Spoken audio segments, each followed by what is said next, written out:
The Eldar, at this point in time, began to settle in Beleriand and explore its lands. I provided several maps I found online, as there are a lot of names and places thrown at you straight away, and it can be challenging to keep track of everything. Not all of the Elven Lords mentioned here will play huge roles in the larger story, and some of their lands aren't even named by Tolkien.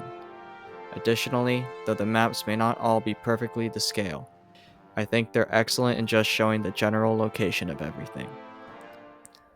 So to begin, Beleriand itself is located in the northwest part of Middle-earth.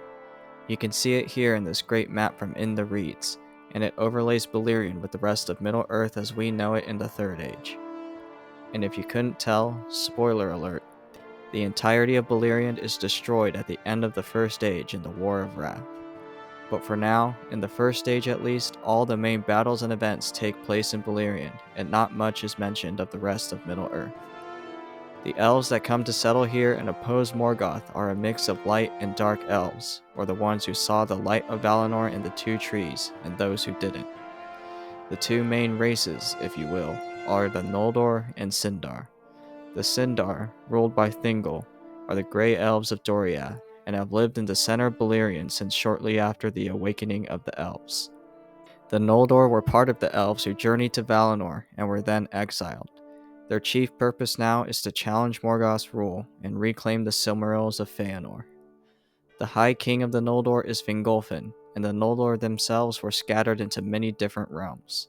Together with the Sindar, these two elven powers were the main enemies of Morgoth, the black foe of the world. Now to the north of Beleriand is the realm of Morgoth, with a main hub of power dubbed Autumno. In the Stark land was also Angband, a massive underground complex built by Morgoth after the destruction of the Two Lamps of Valinor. This realm represented hell on, or rather under, Earth itself, and was an ever-present threat to the elves. Above Angband itself towered the Thangorodrim, three massive volcanic mountains. As for Beleriand itself, after the arrival of Fingolfin and the rest of the Noldor into Middle-earth, its lands became divided among the princes and lords of the elves. Before Fingolfin came to Beleriand, Thingol of Doriath was the strongest lord of the land. His realm was in the center of Beleriand, flanked by the river Sirion and Aros. Nandungortheb, the area where Ungoliant fled, lay to the north of Doriath. The realm of Thingol was protected by the Girdle of Melian, an enchantment that acted as a barrier and hid the kingdom from the spies of Morgoth and the elves alike. In the northwest of Beleriand, Fingolfin, son of Finwë and High King of the Noldor, took his seat of power. His land was called Hithlum, and its southern region was Dor Lomin, where his son Fingon ruled. The second son of Fingolfin, Turgon, held sway just below Dor Lomin in Nevrast. Eventually, however, at the behest of the Valar Olmo, Turgon would move his people some ways east, leaving Nevrast to establish the hidden kingdom of Gondolin in the encircling mountains. This would eventually be the last great bastion of elven might to face Morgoth, and its fall would be the most devastating. South of the plain of Ardgallan was Dorthonion, held by Angrod and Agnor, sons of Finarfin who served as vassals to their elder brother, Finrod. Orodreth, the remaining brother, ruled in Tol Sirion between Dorthonion, Gondolin, and the Shadowy Mountains. There in that land was also the northern mouth of the river Sirion, which effectively separated east and west Beleriand. It passed through the land of Brethil, and south of that in Nevrast lay the realms of Círdan the Shipwright and Finrod Felagund. Círdan ruled over the elves of Falas, and his land was smaller compared to Finrod's, for Finrod, also by the will of Olmo, established the great hidden kingdom of Nargothrond, and effectively ruled over most of the elves in West Beleriand. As for the east of Beleriand, those lands became claimed by the sons of Feanor. The northernmost region was owned by Maedhros, and was essentially open land in the face of Morgoth and the most vulnerable to attack. It was called the March of Maedhros, with the capital fortress of Himring, and its east was watched by Maglor. Just to the south, in the land sandwiched by the river Aros and Non-Elmoth, were Curufin and Kelagorm. To their east were the realms of Amrod and Amras, and Caranthir held the furthest east territory in Beleriand, called Thargelion.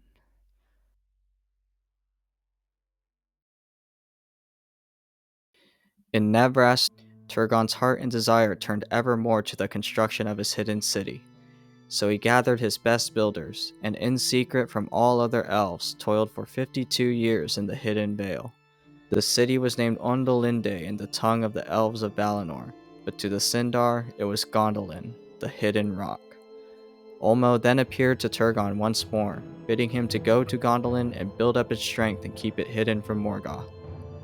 But love not too well the work of thy hands and the devices of thy heart, and remember the true hope of the Noldor lieth in the west, and cometh from the sea. Ulmo also warned Turgon that Gondolin, though it would be strong and last the longest of all the elven kingdoms of Beleriand, was still subject to the doom of Mandos and would eventually fall. He presented Turgon with a suit of armor, saying if any messenger ever appeared wearing it, it would be a warning from Ulmo himself of danger to come. Turgon then took a great host of elves to Gondolin in secret, where they would dwell for 350 years. Gondolin became a city of tremendous beauty and might, rivaling even Tirion in Valinor. There Turgon crafted 2 images of the trees of old. His daughter, Idril, became one of the fairest elves in all of Beleriand. Meanwhile, Galadriel still dwelled in Doriath in the company of Thingol and Melian. Melian came to believe Galadriel was hiding something from the Noldor's past, as she refused to reveal anything that happened after the darkening of Valinor. Melian deduced that the Noldor had committed great evils, and were not the heralds of the Valar as once believed. She thus counseled Thingol to be wary of the sons of Feanor. Thingol then confronted Finrod, demanding to know the truth. Another son of Finarfin then revealed the whole story, including the kinslaying at Alqualonde and the burning of the Teleri ships. Thingol pitied the house of Fingolfin and Finarfin's children, but banned the use of Quenya, the elven language of Valinor, from Doriath. It would eventually die out, becoming wholly replaced with Sindarin. Later, in Nargothrond, Finrod revealed to Galadriel that he would never marry in Beleriand, for he had foreseen he would swear an oath that would lead him to darkness, something no son should have to inherit. Additionally, the elf he once loved long ago, Amarie, was of the Vanyar and had not made the journey to Middle-earth. Among the hosts that Turgon took with him to Gondolin was Aredhel, daughter of Fingolfin and his sister. After 200 years, she began to grow weary of the city and asked Turgon for permission to leave. Now the law in Gondolin, due to the importance that it remain a secret, was that few were permitted to leave, so its location remained hidden to Morgoth, and none were ever allowed to return. Turgon grudgingly agreed, only on the condition she traveled to Fingon with her guard. Aredhel initially disagreed with these terms, but eventually relented and departed the city, to the great sorrow of Turgon. However, Aredhel revealed to her escort she intended instead to seek out the sons of Feanor rather than Fingon. Her path through Doriath was denied by Thingol, and thus she and her guard were instead forced to travel through Nandungortheb. There, Aredhel was separated from her escorts, who were attacked by foul creatures of Ungoliant. They barely managed to escape with their lives and returned to Gondolin, where Turgon learned the news of Aredhel's presumed demise.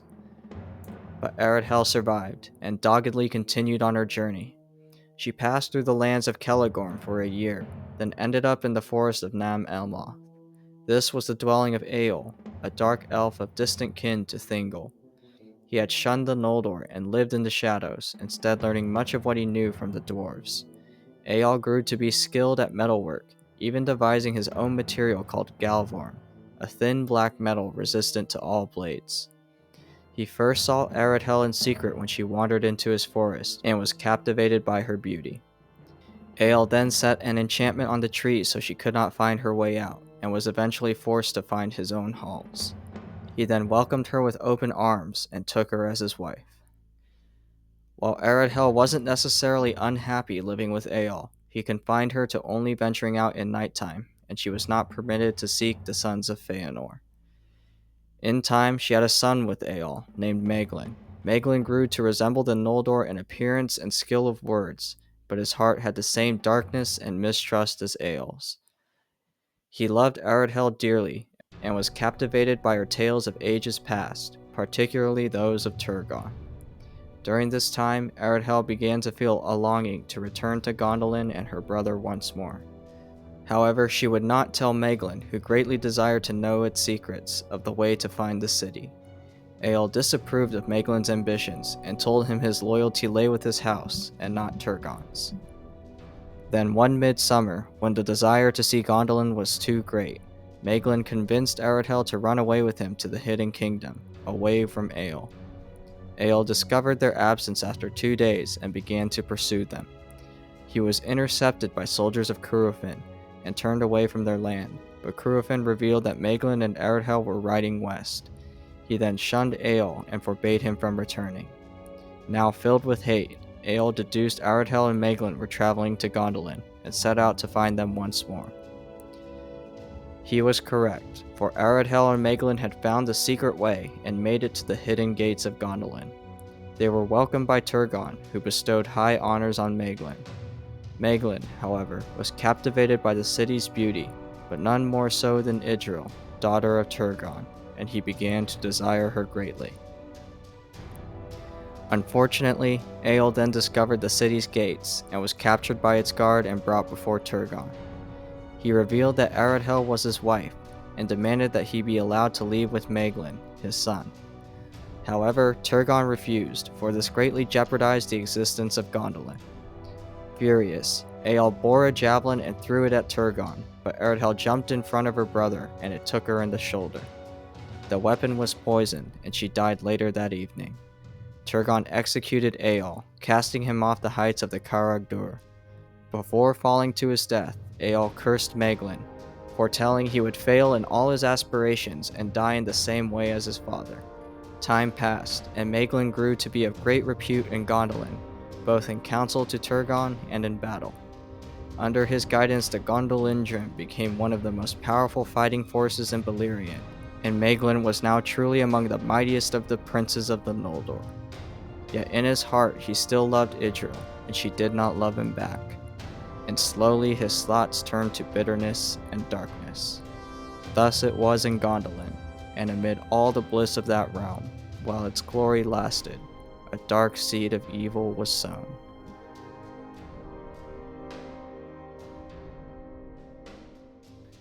"300 years after the arrival of the Noldor in Beleriand, on a hunting expedition, Finrod, Maedhros, and Maglor became the first elves to encounter men. They had been led out of the east by their chieftain, Beor. Finrod took a harp while they slept, then played music and sang songs of history as the men awoke. He was the first of the Eldar that men met, and they became loyal friends to the House of Finarfin and learned much from Finrod in crafting and other skills.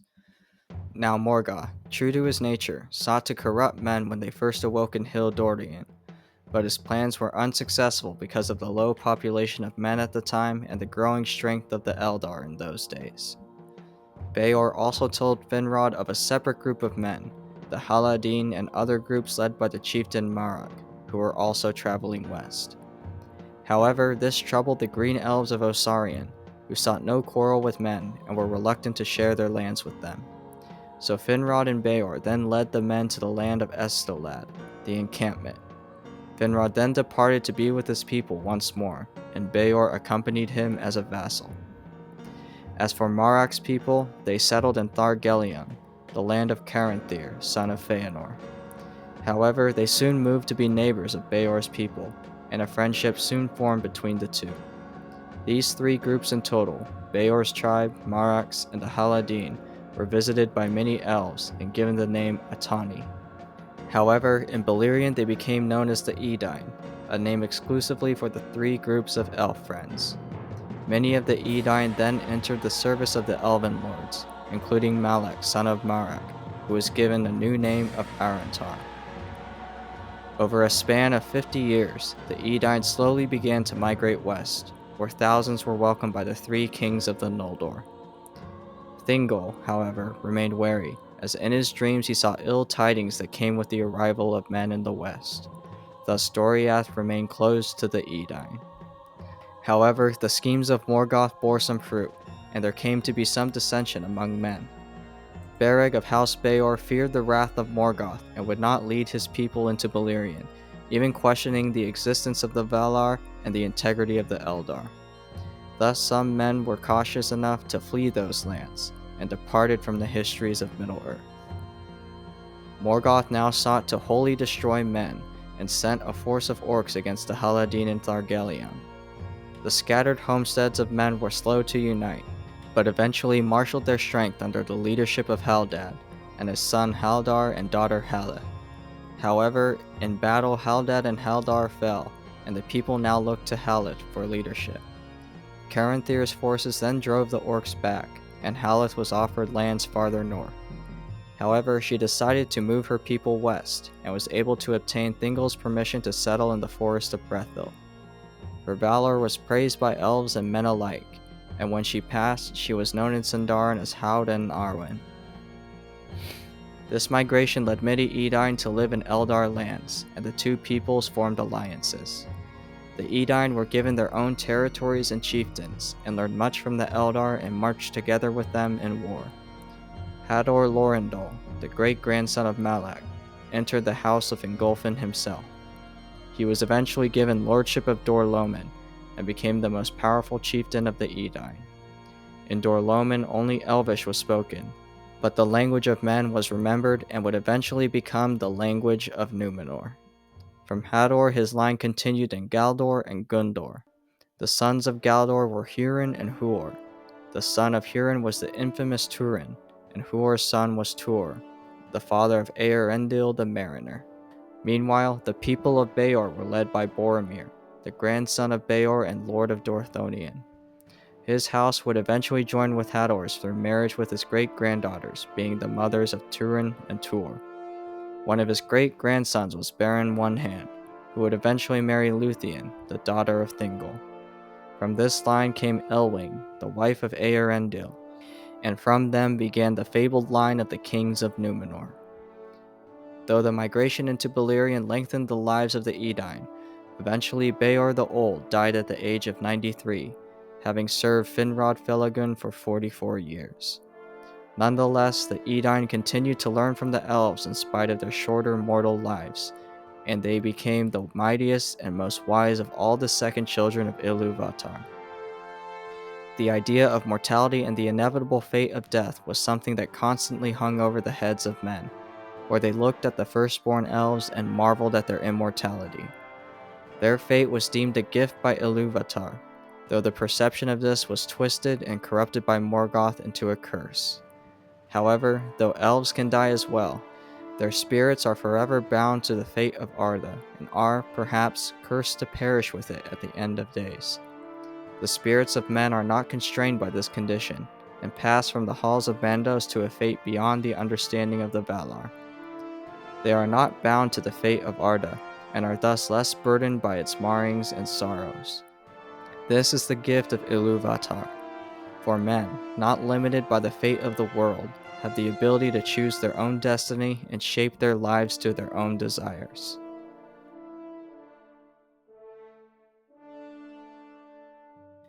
As the years passed and the Edain became more numerous, Fingolfin, High King of the Noldor, became more confident in the combined strength of elves and men. Morgoth was still besieged in Angband, and Fingolfin wondered if now was the time to strike against their enemy. For Morgoth was still not wholly surrounded, and had likely conjured many new evils deep under the earth. However, the lords of the Noldor were hesitant to attack, for they enjoyed the long peace and did not want to risk great peril and death in an attack, be it successful or not. So the elves waited, and after 455 years of the siege of Angband, Morgoth struck again like lightning. He had languished in bitterness and anger for centuries, and now sought to utterly destroy the Noldor and defile their lands. So he attacked, sending the Balrogs from Thangorodrim in waves of fire onto the plain of Ardgallen. The valley was choked by fire and smoke, and was known for Fauglith, the gasping dust. Countless Noldor died in the outbreak of the fourth battle of the Wars of Beleriand, Dagor Bragollach, the Battle of Sudden Flame. A fully grown Glaurung the Golden burst from Angband, flanked by Balrogs and legions of orcs. The Noldor were taken completely off guard, and the siege of Angband was quickly broken. They scattered across Beleriand, unable to unite into one cohesive force to respond to Morgoth. Many fled to Doriath, where they found shelter with Thingol. Morgoth's devastating attack claimed the lives of Angrod and Egnor, sons of Finarfin, as well as Bregolas, lord of House Beor. Finrod Felagund was nearly surrounded and slain in the Fen of Serek, but was saved by Barahir, brother of Bregolas. He made it back to Nargothrond and swore an oath of abiding friendship to Barahir and his kin, giving them his ring. Fingolfin and Fingon were driven back from Hithlum to the fortresses of Ered Wethrin, and it was there Hador and his son Gundor fell defending Fingolfin's rear. The sons of Feanor were also overrun, with Celegorm and Curufin being forced to fall back to Nargothrond. Maedhros, however, fought with unmatched ferocity and defended the Hill of Himring from the Black Armies. However, Glaurung appeared, and beat Maedhros and Meglor back to Amon Ereb. With the sons of Finarfin slain and the sons of Feanor overthrown from their lands, Fingolfin now feared the fall of the Noldor was drawing near. So he mounted his horse Rokalar, and in a wind of rage rode straight to the enemy. Thus he came alone to Angband's gates, and he sounded his horn, and smote once more upon the brazen doors, and challenged Morgoth to come forth to single combat. And Morgoth came. Morgoth was initially hesitant to answer the challenge, but could not deny Fingolfin in front of his captains. So he climbed out of the dungeons of Angband where he hid, to stand before Fingolfin, the mightiest and most valiant of the Noldor. And he issued forth clad in black armor, and he stood before the king like a tower, iron crowned, and his vast shield, sable unblazoned, cast a shadow over him like a storm cloud. But Fingolfin gleamed beneath it as a star, for his mail was overlaid with silver, and his blue shield was set with crystals, and he drew his sword Ringil, that glittered like ice. Morgoth wielded Grond, hammer of the underworld, and swung it at Fingolfin like a giant trying to squash a bug. Fingolfin leapt away time and time again, managing to score 7 wounds on the foe of the Eldar and Valar. But Morgoth's strength and power were hopelessly vast, and Fingolfin was eventually driven to the ground, his armor and shield shattered. With one last swing, he stabbed Morgoth's foot, and then death met him. Thus died Fingolfin, son of Finwë, the most valiant of the high kings of the Noldor, a legend of a bygone age. Morgoth then took his body to feed to his beasts, but Thorondor, king of the eagles, swooped down and ravaged Morgoth's face. He carried Fingolfin's body to the hidden valley housing Gondolin, where it remained until the great city's fall. And Morgoth's wounds remained ever after, his face scarred, and he would always limp as a reminder of Fingolfin's bravery. The death of Fingolfin was a devastating blow to the Noldor, and the High Kingship then passed to his son Fingon, who sent his son Gil-galad to the Havens for safety. Morgoth's armies stormed over the Northlands, but Barahir resisted him in Dorthonion. The land was transformed into a dark, twisting, evil forest named Tar Nu Fuin, the forest under Nightshade. The women and children of Dorthonion fled to the Haladin and Brethil, but Barahir and a company of 12 loyal men, including his son Beren, remained behind. They were stranded without aid, and became a roaming band of outlaws, striking at orcs wherever they could. The dominion of Morgoth spread across the north for 2 years, and his chief lieutenant Sauron now entered the fray. A sorcerer of devastating power, Sauron conquered Minas Tirith, ousting Orodreth, son of Finarfin. The Isle of Tol Sirion became his domain, Tol Ingarhoth, the Isle of Werewolves. Orcs now wandered Beleriand freely, and the reign of Morgoth and Sauron especially was desolation and torment for the Noldor and Edain. Morgoth sent more spies into the camps of the Noldor and took prisoners where he could, forcing captured elves to apply their skills for dark purposes. Lies and deceit spread amongst the elves, fermenting jealousy and fear. Morgoth continued to attempt to corrupt the Edain, but was unsuccessful. However, more men came from the east, and were of less impressive stature than the Edain.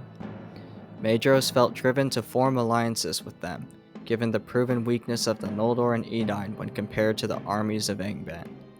However, the two greatest chieftains of the Easterlings, Bor and Ulfang, were already under the sway of Morgoth, and made false promises to Maedhros to come closer to his council.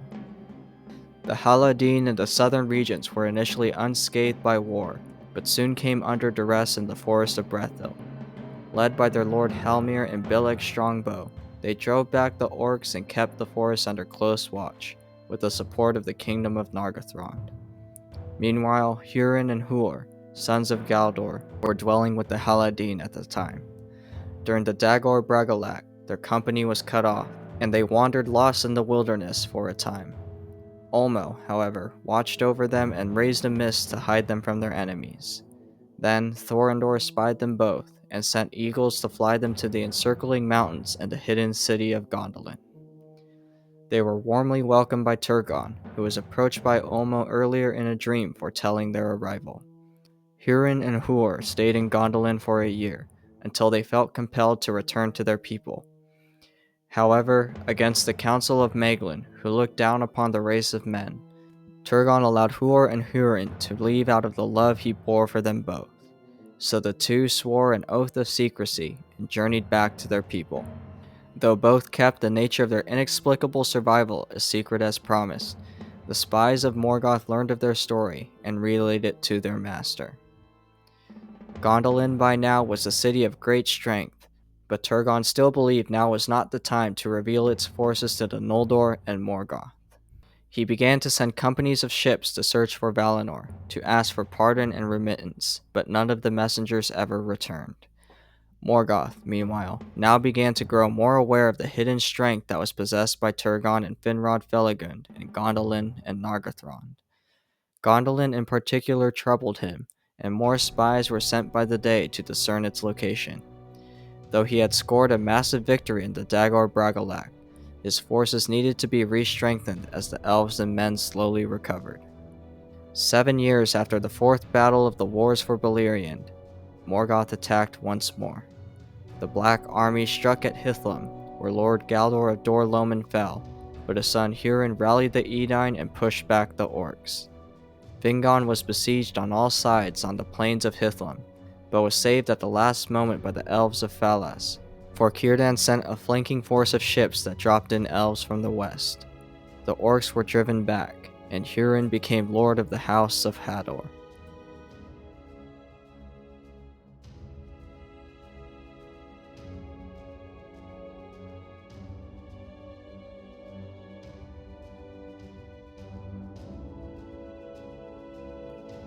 Bleak were the times for elves and men, yet there would be a tale of valor, joy, and eternal love to ward off the darkness.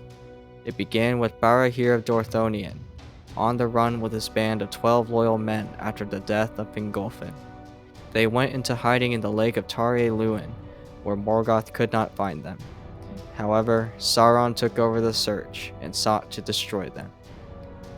Among Barahir's company was Gorlim, whose wife was Elenel. Before the war, he had returned to his home one day to find her gone. Gorlim remained convinced she was alive, maintaining this faith even while on the run with Barahir. He often left the company in secret to revisit his old home, and the servants of Morgoth and Sauron soon learned of this. Thus one night on another of his visits, Gorlim saw his wife crying out in his home and was drawn out into the open. He was captured by Sauron's hunters, who tortured him for information on Barahir. Gorlim ceded nothing, but was then brought to Sauron. He pleaded for his wife to be set free, for she was now presumably a captive as well. Sauron pressed more, and the will of Gorlim broke, and everything was revealed to the Dark Sorcerer. But Sauron then revealed that Gorlim merely saw a phantom of Elenel, for his wife was well and truly dead. Gorlim was then killed, and orcs were sent to Barahir's camp, where they slaughtered the brave men. However, by a stroke of good fortune, Beren, son of Barahir, was away from the camp spying on Morgoth's forces and escaped the massacre. Upon returning to the camp, he buried his father and swore an oath of vengeance. He pursued the orcs and reclaimed Barahir's ring, given to him by Finrod Felagund. For 4 more years, Beren then wandered Dorthonion as a lone, purposeless outlaw. However, his wrath nonetheless fell upon the black forces of Morgoth and Sauron. His repute grew to be so great that Morgoth set a bounty on his head second only to that of Fingon, High King of the Noldor, but no orc dared even search for Beren. Sauron then brought an army of werewolves and evil spirits to Dorthonion, and Beren was at last forced to flee. He decided to find the kingdom of Doriath, and began a perilous journey through the mountains of Terror and Gorgoroth. Beren battled the spider spawned from the ancient evil of Ungoliant in this trek of untold suffering, until at last he passed the girdle of Melian and into the woods of Neldoreth, and it was there he saw her, Lúthien, daughter of Thingol and Melian, at a time of evening under moonrise, as she danced upon the unfading grass in the glades beside Esgalduin. For Lúthien was the most enchanting and beautiful of all the children of Ilúvatar, and Beren was spellbound by her, and called her Tinuviel, or Nightingale. He called out to her, and she saw him, but as she looked on him, doom fell upon her, and she loved him. Beren was entranced, and she then vanished from his sight, for Beren was of the mortal race of men, and Lúthien the Eldar. Alone in his new darkness he lay in anguish, but the chains of his mortality now seemed to lay upon Lúthien as well, and as a beacon of light she returned to visit him throughout the spring and summer. It was said their joy was brief, but the greatest shared by any of the children of Ilúvatar. But Lúthien was loved by another in service to Thingol, Daeron the minstrel, and he passed on news of their relationship to the king of Doriath. Thingol was furious, for he loved his daughter and hated to see her with one belonging to the race of men. Beren proclaimed his love for Lúthien and was sentenced to death. But he then showed Thingol the ring of Barahir, and Thingol relented. However, still spiteful of Beren, Thingol set before him an impossible quest to win his daughter's hand. Beren was to steal for Thingol a Silmaril from the crown of Morgoth himself. In this, Thingol also doomed Doriath and brought it under the fold of the doom of Mandos that still plagued the Noldor and sons of Feanor. So Beren set out on the quest of the Silmaril, and first sought counsel with Finrod Felagund and Nargothrond. And Finrod, as he had foretold to Galadriel long ago, was bound to the oath that would spell his doom. He agreed to help Beren in his quest, but Celegorm and Curufin also dwelled in Nargothrond with their people, and learned of Beren's plight with the Silmarils. And the sons of Feanor spoke out, warning the other elves of their oath and the claim to the jewels. Curufin spoke of a doom that would befall Nargothrond, setting fear into the hearts of many elves. Thus the people of Nargothrond fell to fear, forsaking open battle until the time of Turin Turambar. They fell from the valor and freedom of the elves of old, and their land was darkened. The hearts of Celegorm and Curufin were also turned to darkness by the doom of Mandos, and they now perceived it wise to let Finrod set out on his quest. For in the event of his death, they stood to inherit the still mighty kingdom of Nargothrond. Thus Finrod and Beren set out with a company of 10 loyal warriors, and ventured into the lands between Ered Wethrin and Tar Nufuin. Sauron noticed their movements and intercepted the party, who were disguised as orcs. Then Finrod dueled Sauron in song, and though Finrod put up a valiant fight, Sauron's might was immense, and their disguises were blown. They were taken prisoner and tortured to discern the nature of their quest. Werewolves were sent in to kill them one by one, but not one of the party fessed. News of the capture of Beren reached Lúthien, greatly concerning her and Thingol, for though elves are immortal, they can still perish from grief and combat. To prevent Lúthien from leaving Doriath to rescue Beren, Thingol imprisoned her in a house suspended in a tree in the forest of Neldoreth. However, she cast an enchantment, lulling the guards to sleep and causing her hair to grow until it allowed her to climb down and escape.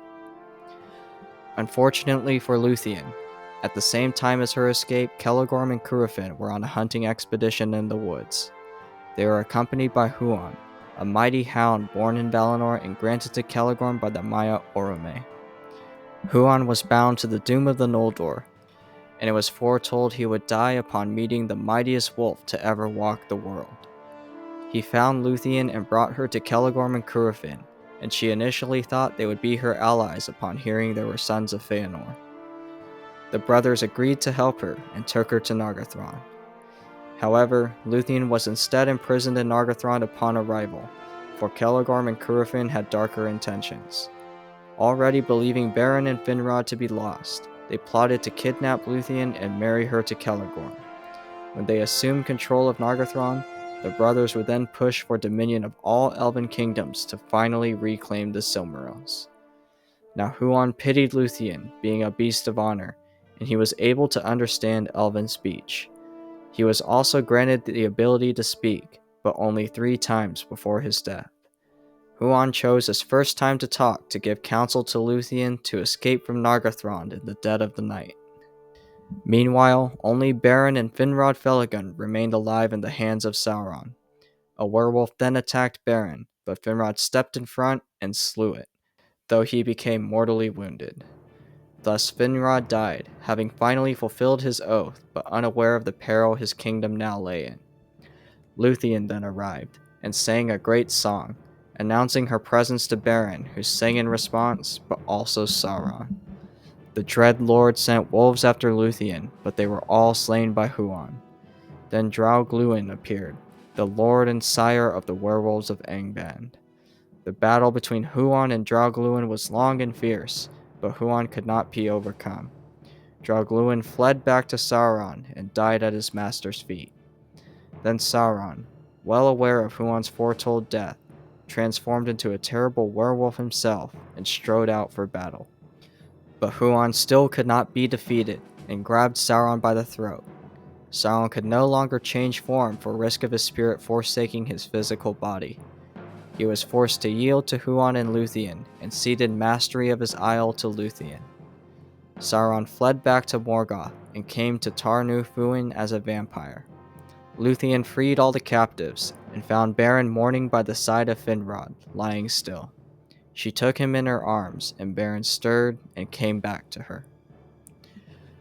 Beren and Lúthien returned to their woods and were free for a time, while the loyal hound Huan went back to Celegorm's side, though only out of duty and not love. Nargothrond itself fell to the hands of Orodreth, son of Finarfin.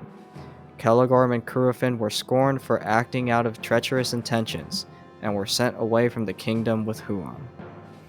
So the brothers rode north, hoping to reunite with Maedhros at the Hill of Himring, but by sheer coincidence encountered Beren and Lúthien in the forest of Brethil. Celegorm attacked Beren on horseback, while Curufin moved to abduct Lúthien. Lúthien was flung to the side, and Beren began to battle both brothers, but then Huan turned against Celegorm and stood by Beren's side to defend him. The brothers were disarmed and ordered to return to the elves.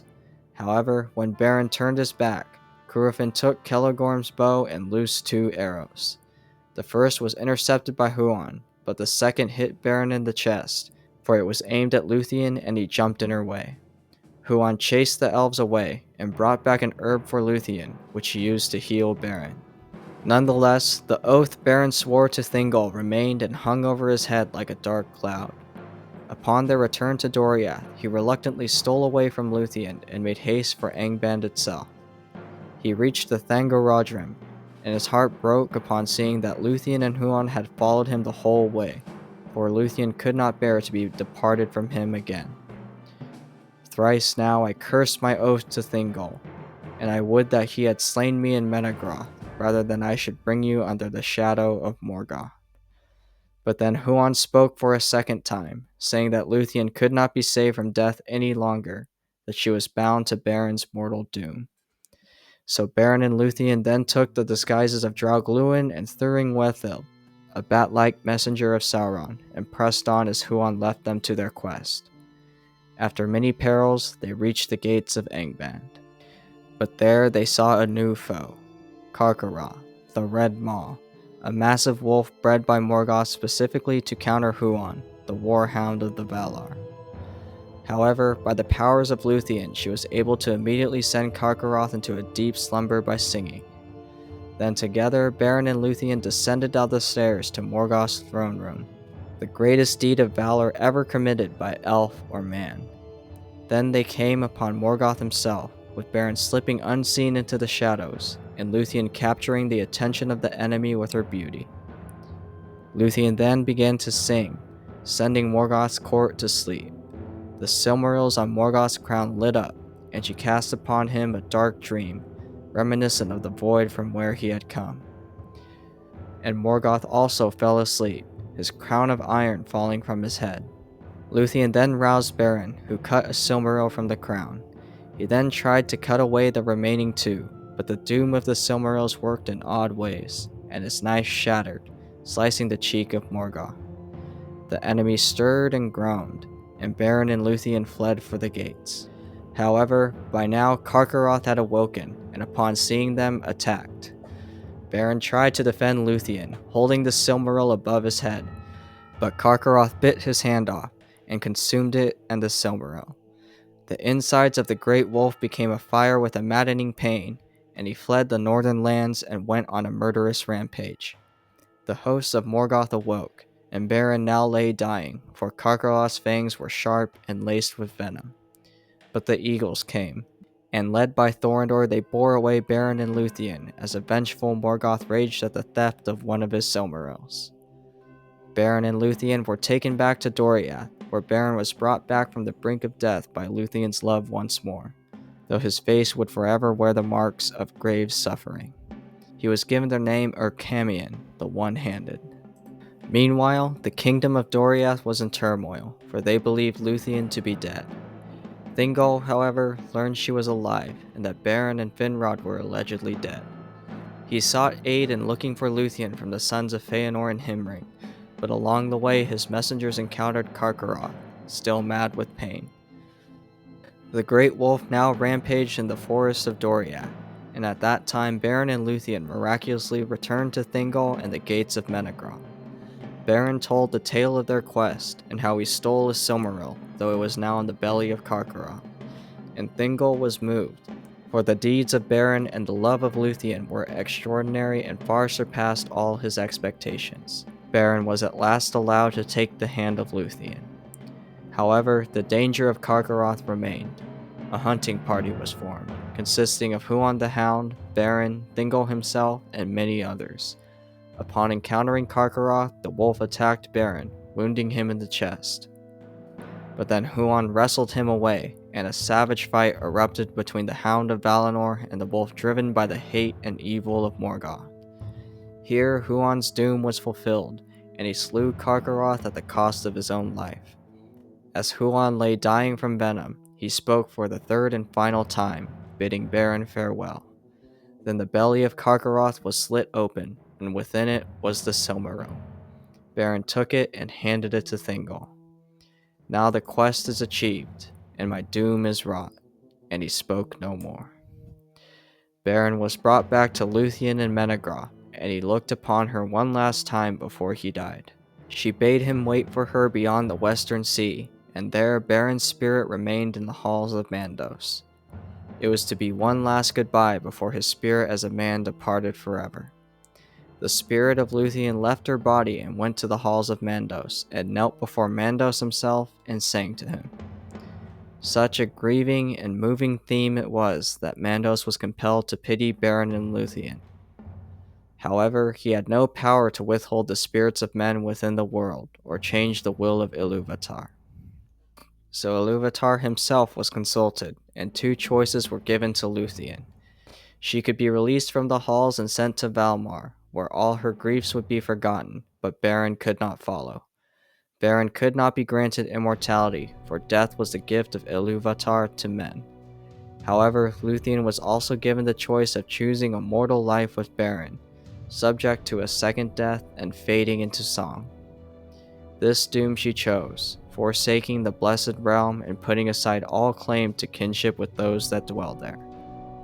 Thus it was that Lúthien alone of the Eldar died long ago, leaving the world forever. She returned with Beren to Middle-earth, and they dwelt in the green isle of Tol Galen, and were never seen again. However, they had a son there, named Dior Elukil.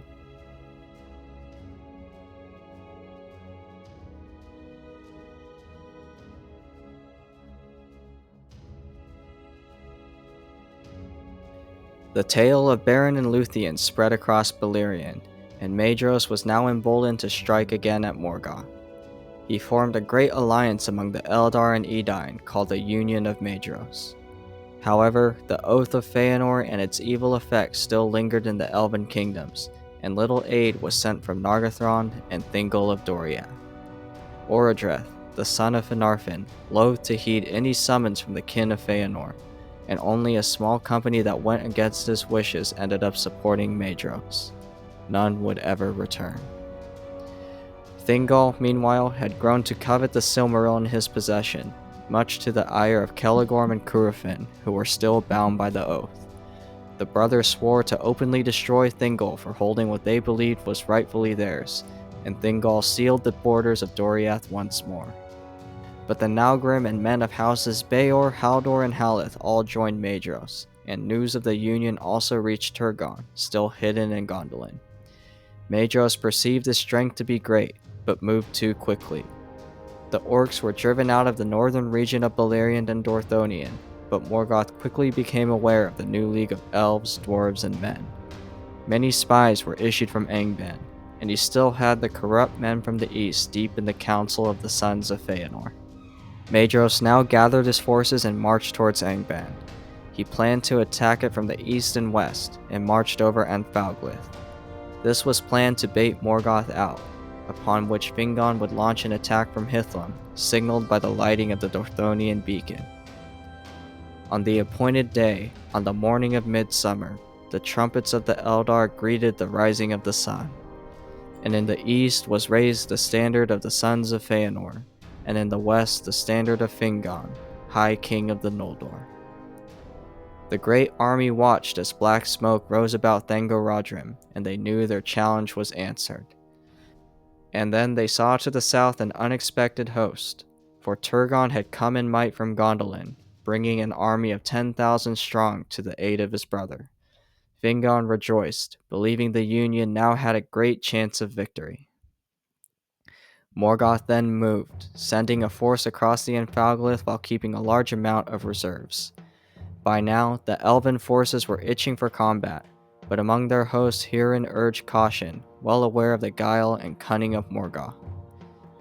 And a black captain strode out in front of Fingon's army and presented the captive Gelmir, lord of Nargothrond, captured in the Dagor Bragollach. His arms and legs were cut off, and then his head. Gwyndor, brother of Gelmir, was enraged and broke the line with many riders and pursued the orcs. Fingon also joined the charge, sounding his white trumpets. Though this attack was premature and deviated from the plan, it was so devastating that it nearly ruined Morgoth's strategy. Fingon's charge swept away the enemy from the Anfalglith, all the way to the gates of Angband. Gwyndor was even able to crash through and thunder on the doors of the keep, but his entire company was slain, and he was taken prisoner as Fingon was eventually driven back from the walls. His army now had to retreat back over the Anfalglith as reinforcements swarmed from the winding tunnels of Angband. This became the Nirnaeth Arneodiad, the Battle of Unnumbered Tears. The retreat was bloody, with Haldir of the Haladin falling with many of his noble men protecting Fingon's rear. 5 days had passed since the battle's beginning, and Fingon was nearly surrounded. But then Turgon arrived and cut through the orcs, and reunited with his brother and Hurin. And at last the vanguard of Maedhros sounded its trumpets in the east, but Morgoth emptied Angband, sending his full might. Among the orcs and wolves were the Balrogs and dragons, now led by the terrible Glaurung the Golden. But now Morgoth's most devastating blow landed, from the treacherous hearts of men. For Ulfang, leader of the Easterlings, flipped sides to Morgoth and attacked the sun's rear, while many other Easterlings fled the battle, corrupted by lies and fear. Chaos erupted in the ranks of Maedhros, and while some of the traitors were killed, his army was forced to flee. The sons themselves managed to gather and escape towards Mount Dolmen, and only suffered light wounds. Of the once mighty eastern army, the dwarves now stood the tallest. Donning their formidable masks of war, they surrounded Glaurung the Golden and attacked him. Though Azagal, lord of Belegos, fell to the worm, With his last stroke he cut Glaurung's belly, and the mighty dragon fled the battle. The dwarves then raised Azargal's body above them and marched back home, their wrath formidable, and they left unimpeded. In the west, the situation grew more dire, with the armies of Fingon and Turgon being outnumbered by 3-1 odds. Then Gothmog, lord of the Balrogs, came and isolated Fingon and his guard. There fell Fingon, high king of the Noldor, cleaved by the black axe of Gothmog. The pass of Sirion remained held only by Turgon and Hurin and Huor, who urged the king of Gondolin to flee and live to fight another day. For in you lies the last hope of the Eldar, and while Gondolin stands, Morgoth shall still know fear in his heart. Turgon was wary, as he knew Gondolin, having now announced its presence openly to the enemy, could not remain hidden for much longer. But Huor then foretold to him that out of his house a new hope shall come, and from both their lines a new star would arise. So Turgon sped away, and the men of Dor-lómin covered his retreat in a legendary final stand. The guard of Hurin and Huor was swarmed by the forces of Angband at the Fen of Sarek on the 6th day of the Nirnaeth Arneodiad. There, surrounded by mountains of dead, Huor fell from a poisoned arrow to the eye, and the rest of his men were slain around him. Only Hurin remained, wielding a massive two-handed axe. 70 enemies he slew in his final stand, and with each kill he cried, "Aure Entuluva, day shall come again." Then Morgoth commanded he be taken alive, and he was subdued by Gothmog and dragged to Angband in chains. Morgoth had scored a great victory, in military might and against the hearts of the elves, for the betrayal of the Easterlings shook the Eldar, and from then on they distrusted men, with the only exception being the 3 houses of the Edain. Fingon's kingdom was broken, and the sons of Feanor were now scattered and hiding. Orcs roamed freely in the north of Beleriand, but Nargothrond and Doriath still remained hidden from the eyes of Morgoth. At Morgoth's will, orcs piled the bodies of the fallen in the middle of the Anfauglith, and it was so high the elves named it Howden Nirnaeth, the Hill of Tears. Many fled for safety to Círdan and the Havens, but they too were assailed by the enemy. The year after the Nirnaeth Arnoediad, the Havens were attacked and overrun, with many of Círdan's people being enslaved or killed. Only a few, including Gil-galad son of Fingon, were able to escape to the mouth of Sirion. Turgon, now the High King of the Noldor after the death of his brother, then reached out to Círdan, and they sent out 7 great ships to find Valinor. Only one mariner survived. He was Voronwë, and was saved by Ulmo himself. And it was Turgon among the Eldar who was now the chief of the enemies of Morgoth, for the enemy loathed the house of Fingolfin, and also foresaw his ruin would come in some manner from his house. Hurin was then brought before Morgoth himself, but only mocked and scorned him. And Morgoth then cursed Hurin, his wife Morwen, and their children, setting upon them a doom of only darkness and sorrow. Hurin was bound as a prisoner high on Thangorodrim, and forced to watch with the powers of Morgoth's vision all the fates that befell the land and people he loved. But it is not said Hurin ever asked of Morgoth either mercy or death, for himself or any of his kin.